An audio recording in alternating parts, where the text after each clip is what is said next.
Next one is oxidation state. What do you mean by oxidation state?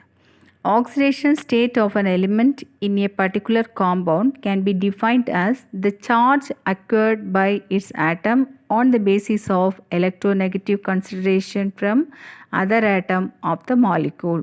That means one element is combining with other element to form a compound. The number of electrons charge given or taken or sharing, it shows the oxidation state. Actually, more or less it equal to valency.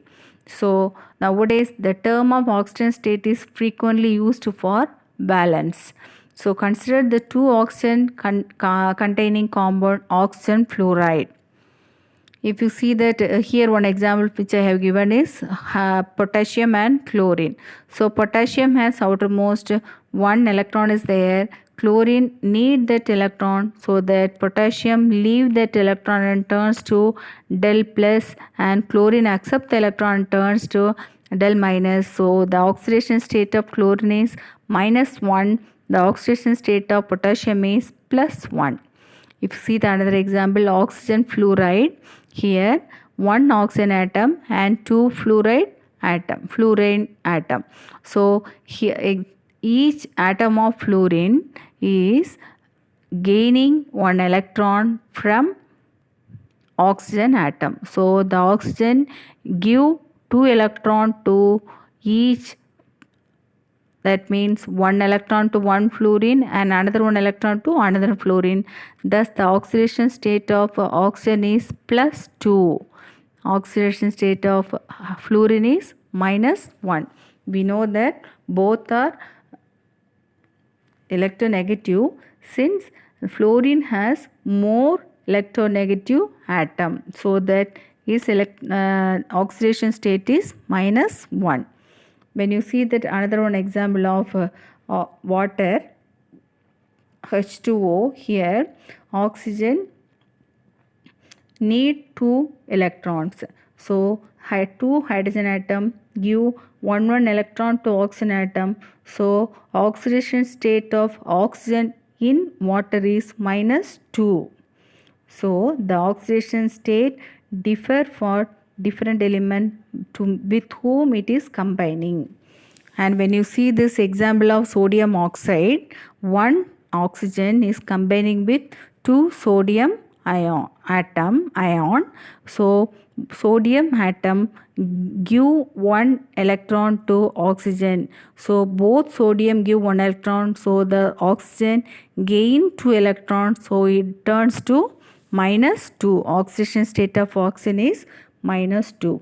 So sodium is a S block element. It is electropositive and tendency to lose electron is Ec. So oxygen is P block element. It is more electronegative. Tendency to gain electron, it is Ec for those. When you see that valency or oxidation state of hydrides, in your textbook it is given. We know that how do we determine the group. If valence electron is 1 means it belongs to group 1. If valence electron is 2 means belongs to group 2. If valence electron is 3 means it belongs to 13. If valence electron is 4, it is 14th group. If valence electron is 5, it is 15th group.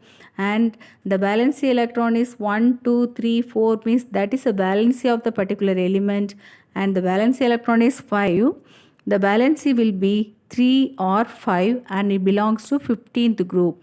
If the valency electron is 6, its valency is either 2 or 6 and it belongs to 16th group.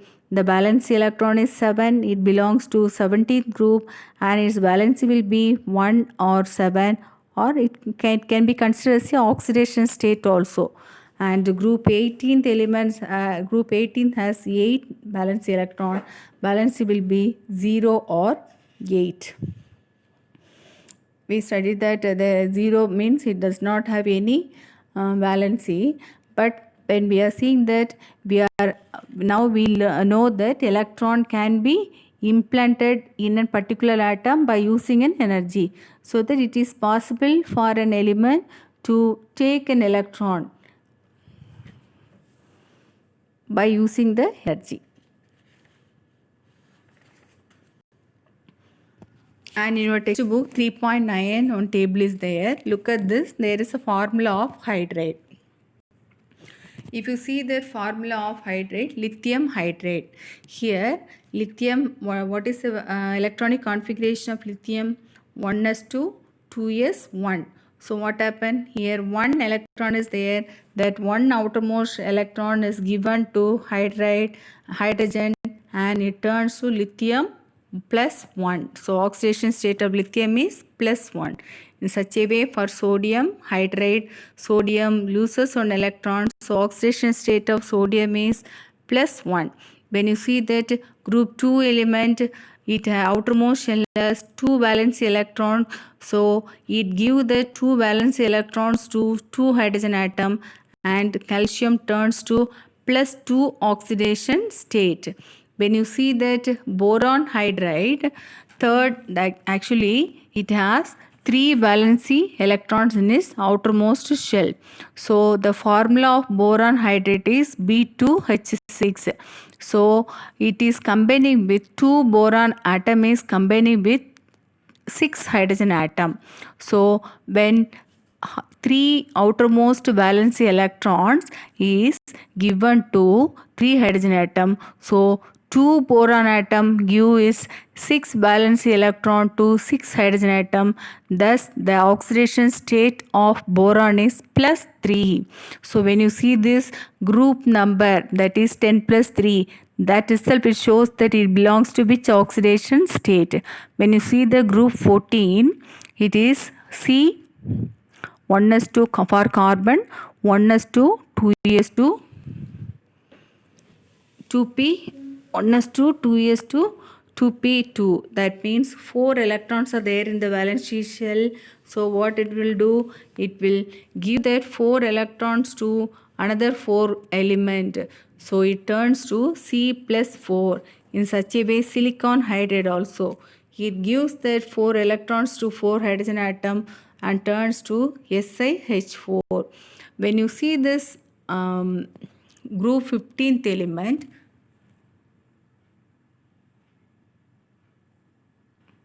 the oxidation state for group 15th element will be 3 and 5. 3 and 5. When you see this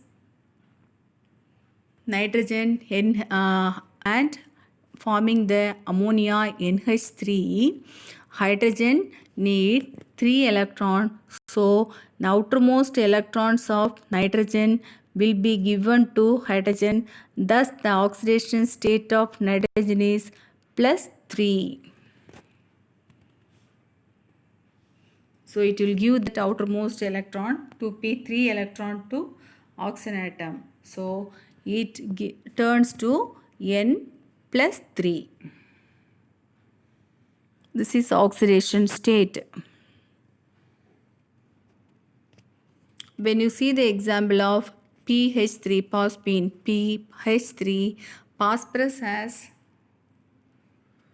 3 valence electron. Actually 1s2, 2s2, 2p6, 3s2, 3p3. The 3 valence electron has given to 3 hydrogen atom, so that it turns to 3 phosphorus 3 plus. And when you see this 16th and 17th group, these from first group, second group, 13, 14 and 15th group, hydrogen became a electronegative and other element became a electropositive in nature. But in group 16th and 17th, hydrogen became electropositive and other element became electronegative. So when you see this 16th group, H2O, they are given H hydrogen and oxygen. So when you see this, oxygen need 2 electrons, so 2 hydrogen give is 2 electron to oxygen atom. Thus this oxidation state of hydrogen is plus 1 and oxidation state of oxygen is minus 2.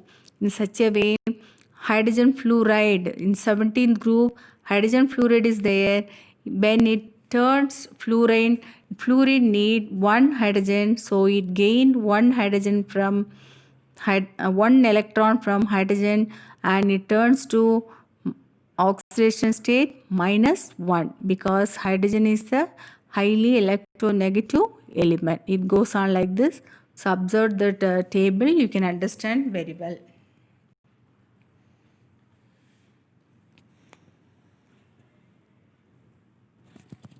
By using this formula of oxide. When you see this oxide, look at this formula of oxide of lithium oxide. First we have seen that oxidation state of lithium is +1. So here what happened? Lithium, two lithium atom is combining with one oxygen atom. So oxygen gain 2 electrons from lithium, so that it turns to -2 for oxygen and lithium turns to +1. Same like in sodium oxide also. Sodium gives two sodium atom, loses 1 electron to oxygen atom. Thus the oxidation state of sodium is +1. And magnesium, oxidation state of magnesium is +2 because it gives 2 electrons to oxygen. And when you see that 13 group, oxidation state of boron is actually 2 boron is combining with 3 oxygen atom. So 3 oxygen atom need 6 electrons. So one boron gives 3 electrons, another boron will give another 3 more electrons, so that oxidation state of boron is +3.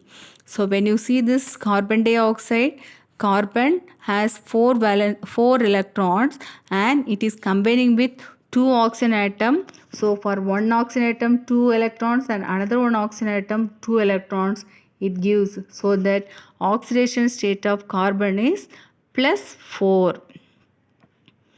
When you see this example of N2O3, nitrogen oxide, when you see that nitrogen trioxide, 2 nitrogen atom is combining with 3 oxygen atom. So each oxygen atom need 2 electron. So 3 oxygen atoms are there. So it need 6 electron. So one nitrogen atom will give 3 electrons and another one nitrogen atom will give the 3 outermost electron. So that in N2O3 the oxidation state of nitrogen is +3 because each nitrogen atom give 3 electrons to oxygen. When you see the another example, N2O5.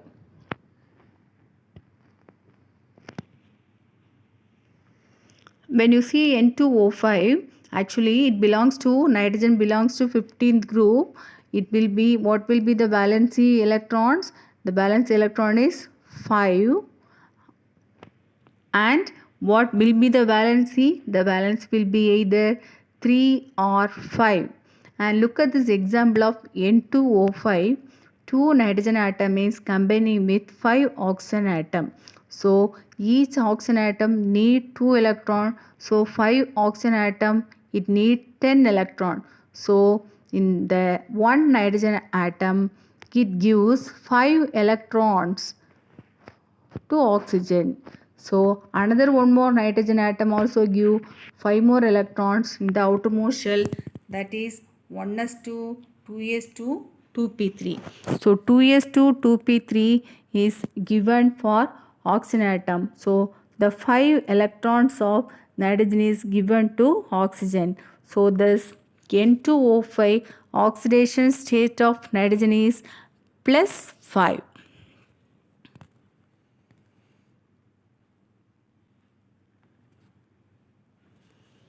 When you see the another example, phosphorus P4O6, P4O6, phosphorus oxide. When you see this phosphorus oxide, here 1s2, 2s2, 2p6, 3s2, 3p3. So 3p3 is there.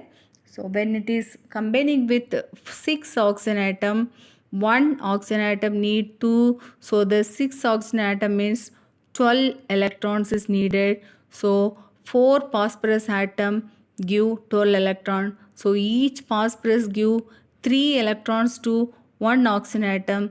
Thus this oxidation state of phosphorus is +3. When you look at the example of P4O10, Here O10. So 10 oxygen atom is there. So the 10 oxygen atom, each oxygen atom need 2. So it need 20 electron. So that here only 4 phosphorus is there. So each phosphorus atom will give 5 electrons to oxygen. So thus the oxidation state of P4O10 of phosphorus is plus 5.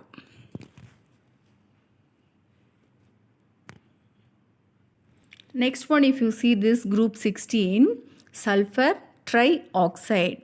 So oxygen 3 atoms are there, sulfur 1 atom is there, oxygen need 2 electrons, so 3 oxygen need 6 electrons. So this outermost shell of sulfur, 6 electrons will be given to oxygen. So this oxidation state of sulfur is S plus 6. In such a way, Cl2O7. Here oxygen 7 electrons, 7 oxygen atoms are there. So 14 electron is needed. So what happened? Each chlorine atom give 7 electron to oxygen. So 2 chlorine atom give 14 electrons to oxygen. Thus this oxidation state of chlorine is plus 7. So this is the way we have learned the oxidation state. So when you see this group number, that itself it can be act as a oxidation state. So there will be a connection between valency and oxidation state and valency electrons and oxidation state. Clearly you can observe this.